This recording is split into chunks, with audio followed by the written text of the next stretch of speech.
Welcome back to another episode of T minus 10, everybody. We have a bit of a new opening here for you. I want to give some context to today's conversation with Dr. Mandeep Sahani. We had a great conversation I know you're going to enjoy, but first I want to give you some context to who he is and what he does. I've known Dr. Sahani for a couple of years now. He's one of the most forward-thinking nephrologists I've been lucky enough to meet, always thinking about 5, 10 years ahead. And of course, one of the reasons we connected through our work at Icona with virtual reality. But Dr. Sahani has been with Desert Kidney Associates for 17 years, where he currently serves as CEO and CIO. In addition to that role with DKA, Dr. Sahani is a clinical instructor with Mayo Clinic. He serves as an executive board member for Twin Epidemic, a nonprofit in Phoenix that aspires to create sustainable communities by preventing the epidemic of diabetes and heart disease in underserved populations. And Dr. Sahani serves as Chief Medical Officer of Teleneph, a company using telenephrology to bring dialysis care to local community hospitals.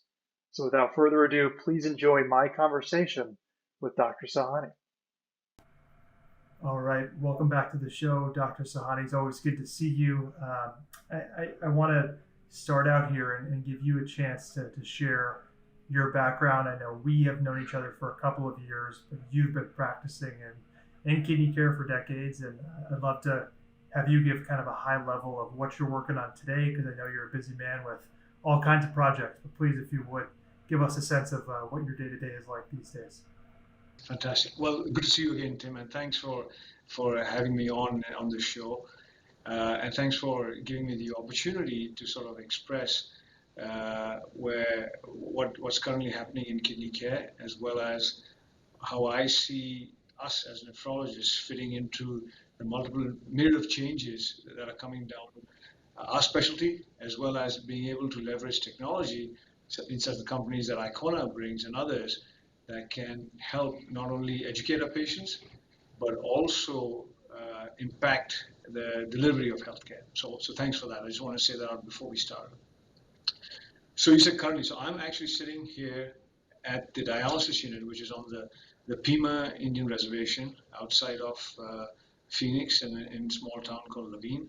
This is their dialysis unit that they own and they operate themselves. It's a wholly independent, and I'm acting as their medical director. I've been here for the last, this particular unit since 2011, so about the last 11 years. And I've been serving this population here in the community since 2004, so about 18 years now. Like you pointed out earlier, there's been tremendous and a lot of changes that have come down the delivery of CKD and ESRD as this relates to the renal specialists, and also the allied ancillary staff, supporting staff. We've seen a tremendous growth and interest of nurse practitioners who are taking up this field. When I joined back in 2004, there weren't that many, and now you see across the country, on an average, every practice has one. So that's a good welcome change, because as you know, nephrologists are a dying breed, and as the burden of kidney disease increases, we need all the help we can get. Speaking of all the help that we can get is where folks like you come in. The initial touch point that happens between a chronic kidney disease patient and a nephrologist, unfortunately, is often too late. And by that I mean is it's later in their CKD stages. We by an average see them late CKD stage 3B or 4 for the first time, when we prefer to see them in CKD stage 3A, preferably, or even 3B. That would be very good for us and the patient. So if we're seeing them late, how do we leverage anything that we have, any tools that we have at our disposal to get them up to speed, get them up to educate them in realizing where they are in their lives with this chronic kidney disease, and how far are they potentially from either a transplant or a dialysis, and how soon could we intervene and prevent the progression of that particular stage when we see them. And often it's quite late. As I said, it's usually the CKD late 3Bs or 4s. education plays a really, really important part here. It leverages our time. It leverages the ability for the patients to come prepared when we have that face-to-face interaction with the patient, come prepared with the right amount of questions, with in-depth understanding of what exactly, where do they fit in this continuum of chronic disease progression, and what they can potentially do to slow that down, number one, which is of utmost priority, and also what could potentially lie ahead. So how do they prepare themselves if they are able to see themselves as perhaps a virtual avatar of themselves in the future, which is, I could be on dialysis, I could be doing dialysis at home, I could be doing dialysis at an in-center, or I could be a recipient of a kidney transplant.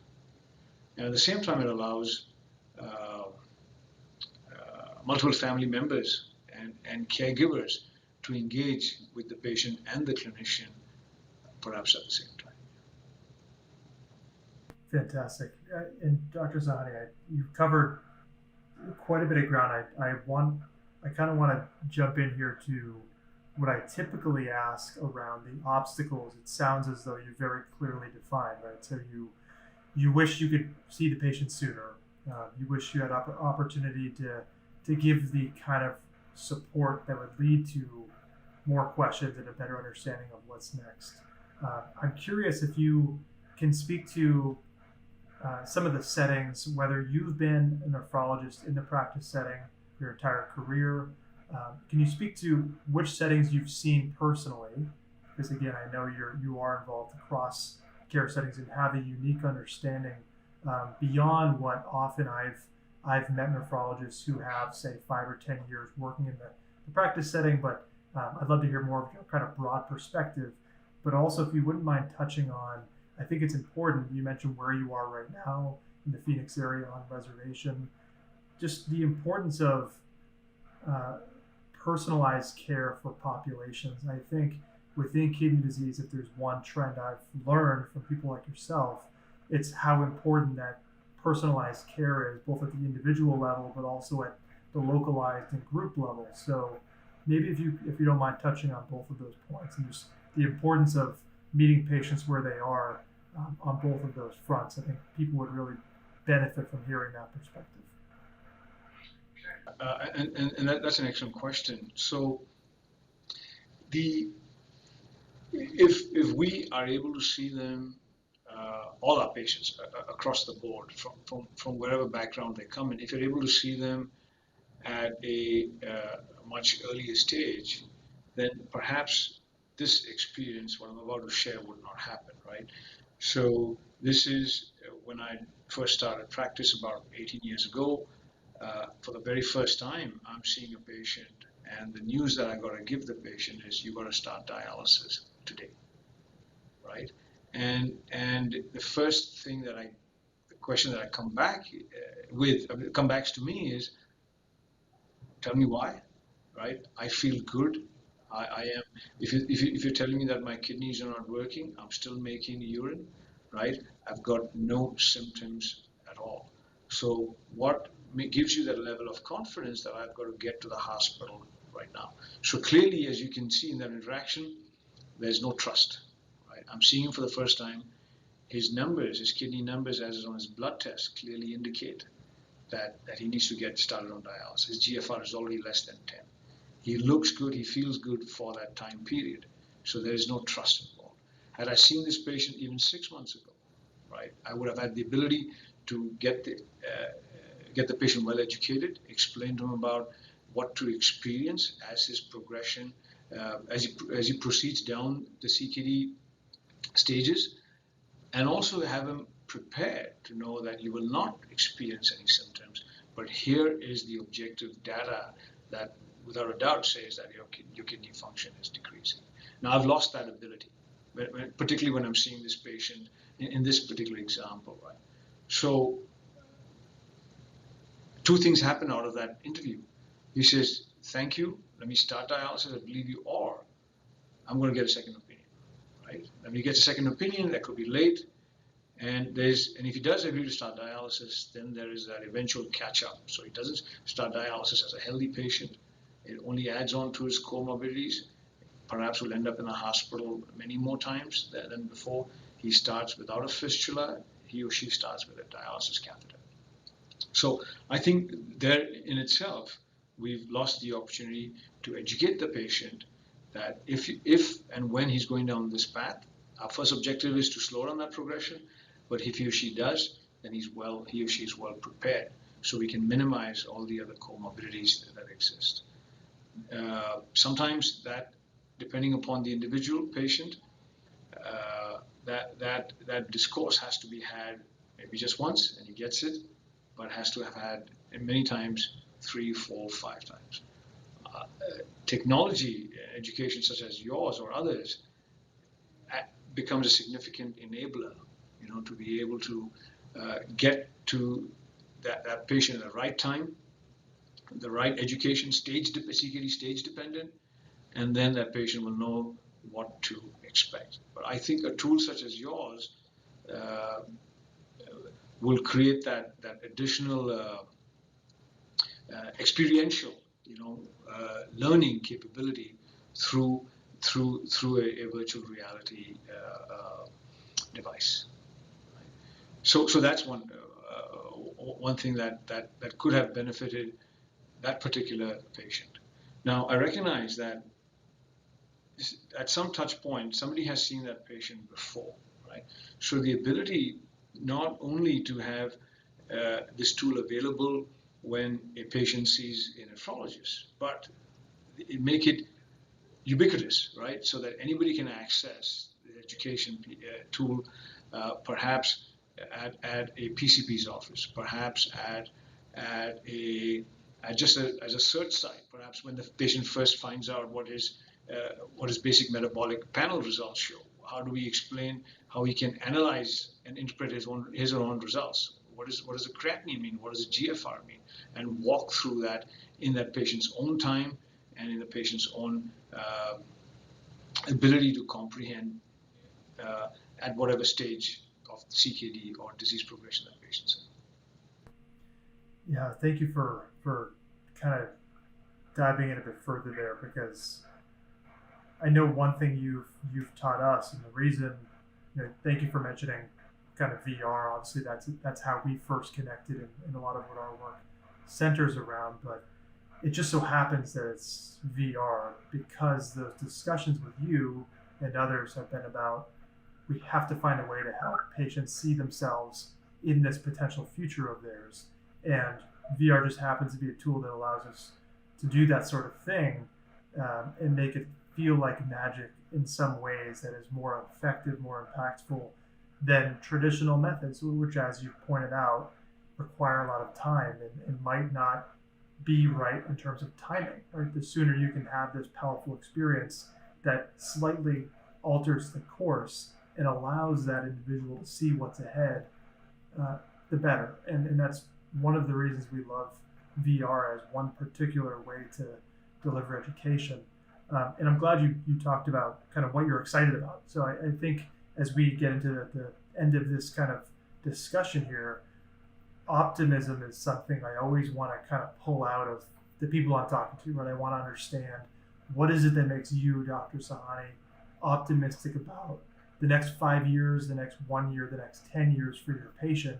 And I know that you've already highlighted a few of those aspects around education, but I'd be curious now more broadly if you could talk to, as a whole, for kidney care, for your patients, for your community, what things are you excited about? And that can be technology around education, it can be something beyond technology and value-based care perhaps, or partnerships with upstream primary care partnerships.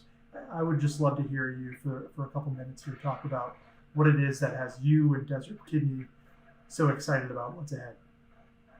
So Tim, that question is very appropriate for the current time, right? So kidney space over the last couple of years was hot. Now it's become white hot, right? I think as we incorporate and create value-based contracts and also create risk-bearing entities, we as providers can do a lot more. And by that what I mean is, if currently how uh, the Medicare Advantage plans or the health plans, they see and how they attribute their lives, and by saying attribute their lives, therefore the spend, the dollar spend amount for that particular patient or that particular disease is through the primary care providers. Right? What we are hoping to see is that shift, at least in this space, in the CKD space and in the ESRD space, that risk in a value-based contract or a risk-bearing entity shift to the nephrologist. Now, when that happens, then the nephrologist has to be 100% accountable. That means not only for the spend, but of course 100% accountable for the patient, which we always have been. But we have not been 100% accountable for the spend. Now, what that allows us to do is create programs that we as nephrologists here know what could definitely help that particular patient I mentioned earlier. Had we had the bells and whistles and the ability, the resources to spend specifically on the education piece for that particular patient, I think we can make a significant difference in downstream.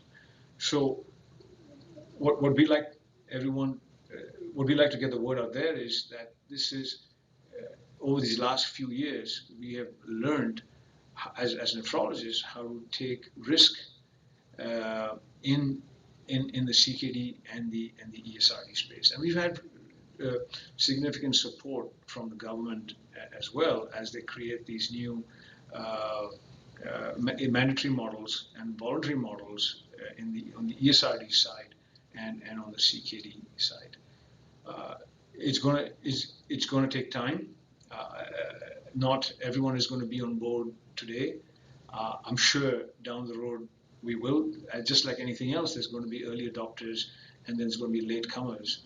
But what I see right now is the shift beginning to happen, right? And once again, we can't do this alone. I think technology such as yours will enable us, will leverage us to get to where we want, and within a finite resource pool. There has to be a confluence on and fairness where a payer cannot take all the risk. I think the provider, and in this situation, CKD ESRD situation, provider being a nephrologist, has to partake in taking some of the risk and the accountability. And I think if that's done correctly, keeping the patient in the center, the sole beneficiary here, we will be able to generate savings, and those savings should be shared. So as we the way we think about this is we have two contracts to fulfill, right? First and foremost is a social contract with the patient, right? And secondly is a commercial contract with investors and also contributors such as you, right? You bring the technology, we got to fulfill. You have to get your ROI on your commercial investment as well. But if you just lead with one or the other, we're not successful. I think we have to merge the ability to have a successful social contract and a commercial contract. And I think if we create a risk-bearing entity, keeping those two principles in mind, there's no reason why we shouldn't be successful. I love that, and I know we're going to put a bookmark in that because those two contracts are so important. And of course, my opinion, the opinion of Icona and as an organization is the more we can also align with you, the care providers, on those two contracts, the better for all. And I think anyone who is aspiring to add value and ROI in the commercial contract must also be trying to contribute on the social contract and hold that first and foremost. So that's one of the reasons we gravitate to wanting to work with you and learning from you, and we really do appreciate always taking the opportunity to help us understand your world a bit better. Dr. Sahani, we're at the end of time here, but before we go, I want to make sure people have a chance to connect with you after this. for those listening and wanting to get to know you a bit better. So where can people find you? What's the best way to connect with you after this? So I'm one of the physicians at Desert Kidney Associates here in Mesa, Arizona, and I can share my email address, msahani@desertkidneymd.com. Fantastic. And we'll make sure if you have any social channels or other ways people can kind of connect. We do have show notes. We'll make sure that all goes in the notes, along with all of the programs that you just mentioned. Kidney Care Choices model. We'll put all that information in the notes so that anyone will have a reference who's listening to this episode. But Dr. Sahani, thank you for joining us on T-10. Always a pleasure talking to you, and already excited to connect again soon. Fantastic. Thank you, Tim.